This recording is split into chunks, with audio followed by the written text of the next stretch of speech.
നമസ്കാരം. എൻ്റെ യൂട്യൂബ് ചാനലായ നോറൂട്ട് ചാനലിലേക്ക് നിങ്ങൾക്ക് എല്ലാവർക്കും സ്വാഗതം. സുഹൃത്തുക്കളെ, ഇന്ന് നമ്മൾ നോക്കാൻ പോകുന്നത് പാമ്പ് കടിയേറ്റാൽ പാമ്പിന് മരുന്നായിട്ട് ആ പാമ്പിനെ തന്നെ കൊണ്ട് കൊത്തിക്കുന്നതാണ് എന്നൊരു സംസാരം പഴയ കാലത്തെ ഉണ്ടായിരുന്നു. പക്ഷെ പഴയ കാലത്ത് അതൊക്കെ ഉണ്ടായിരുന്നതായിട്ട് തന്നെയാണ് ചില ആളുകളൊക്കെ പറയുന്നത്. ഇന്ന് നമ്മളിവിടെ നോക്കാൻ പോകുന്നത് എന്താണെന്ന് വെച്ചാൽ, എങ്ങനെയാണ് ഈ പാമ്പ് കടിച്ചാൽ പാമ്പിൻ്റെ വിഷം ഇറക്കുന്നത്, എന്താണ് അതിൻ്റെ മരുന്ന്, അഥവാ പാമ്പിൽ നിന്ന് തന്നെയാണോ ആ വിഷം ഇറക്കാനുള്ള മരുന്നുണ്ടാക്കുന്നത് എന്നൊക്കെയുള്ള വിഷയത്തെ പറ്റിയുള്ള ആളുകളുടെ സംശയത്തെക്കുറിച്ചാണ്.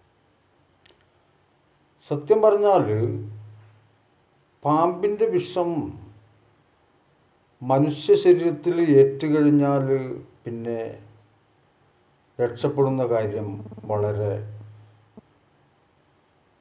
അപൂർവമാണ്. പക്ഷെ പാമ്പിൻ്റെ വിഷം അത്ര എളുപ്പമൊന്നും ശരീരത്തിൽ കയറില്ല. അതിനായിട്ട് ചില സൂത്രങ്ങളൊക്കെ ഉണ്ട്. അതൊന്നുമല്ല ഇപ്പം നമ്മൾ പറയുന്നത്.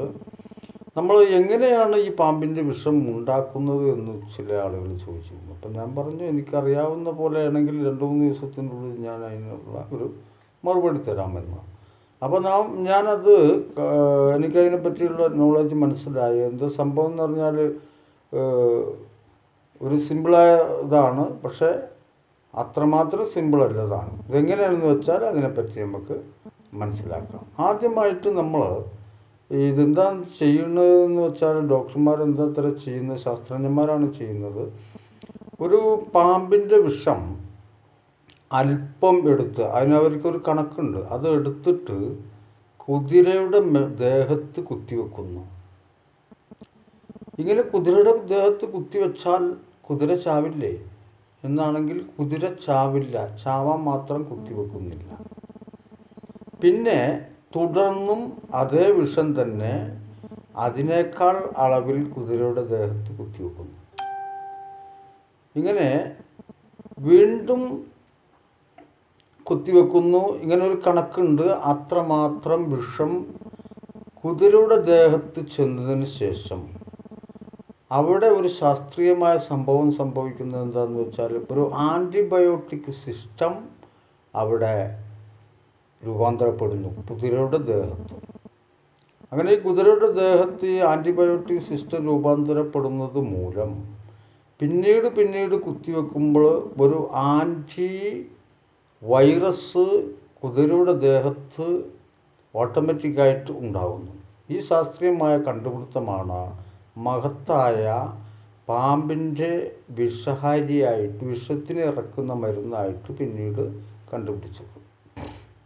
അപ്പോൾ ഇതെങ്ങനെയാണെന്ന് വെച്ചാൽ, ഞാൻ പറഞ്ഞു, ഒരു ആൻറ്റിബോഡി കുതിരയുടെ ശരീരത്തിൽ സ്വയം സൃഷ്ടിക്കപ്പെടുന്നു. ആ ആൻറ്റിബോഡിയിൽ നിന്ന്, രക്തത്തിൽ നിന്ന് ആ ആൻറ്റിബോഡിയെ വേർതിരിച്ചെടുത്ത് ശാസ്ത്രജ്ഞന്മാർ ഈ പാമ്പ് കടിയേറ്റവർക്ക് അടിക്കാനായിട്ട് ആ മരുന്ന് ഉണ്ടാക്കുന്നു. ഇതിൻ്റെ പേരാണ് ആൻറ്റിവെനം.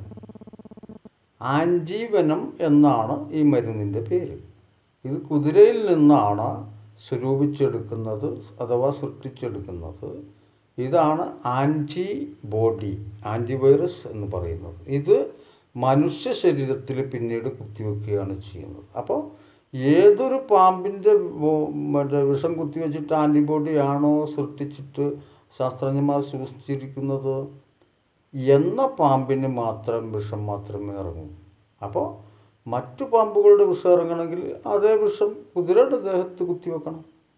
അപ്പോൾ അങ്ങനെ ഒരു എളുപ്പപ്പണി അല്ലെങ്കിൽ ഒരു മഹാ കണ്ടുപിടുത്തം നടത്തിയില്ലായിരുന്നെങ്കിൽ മനുഷ്യർ ഒരുപാട് മരിക്കുമായിരുന്നു. അത്രമാത്രം പാമ്പ് നമ്മുടെ ലോകത്ത് ജീവിക്കുന്നുണ്ട്. പലതരത്തിലുള്ള പാമ്പ്, പലതരത്തിലുള്ള വിഷവും ഉണ്ട്. ഇതിനെയാണ് ആൻറ്റിവെനം എന്ന് പറയുന്നത്. അപ്പോൾ ഈ വിഷയത്തിൽ നിന്ന് അല്ലെങ്കിൽ ഈ വീഡിയോയിൽ നിന്ന് നിങ്ങൾക്ക് അതിനുള്ള നോളജ് ഇപ്പോൾ കിട്ടിയിട്ടുണ്ടായിരിക്കും എന്ന് ഞാൻ വിചാരിക്കുന്നു.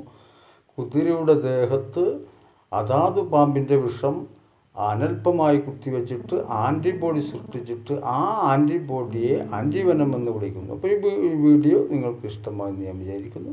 മറ്റൊരു വീഡിയോയുമായി നമ്മൾ ഉടൻ കണ്ടുമുട്ടുന്നവരെ നന്ദി, നമസ്കാരം. ഇതുവരെ വീഡിയോ കണ്ടതിന് നന്ദി. അതുപോലെ സ്കിപ്പ് ചെയ്യാതെ കണ്ടതിന്, സബ്സ്ക്രൈബ് ചെയ്തതിന് നന്ദി. സബ്സ്ക്രൈബ് വീണ്ടും ചെയ്യുക, മറ്റുള്ളവർക്ക് ഷെയർ ചെയ്യുക.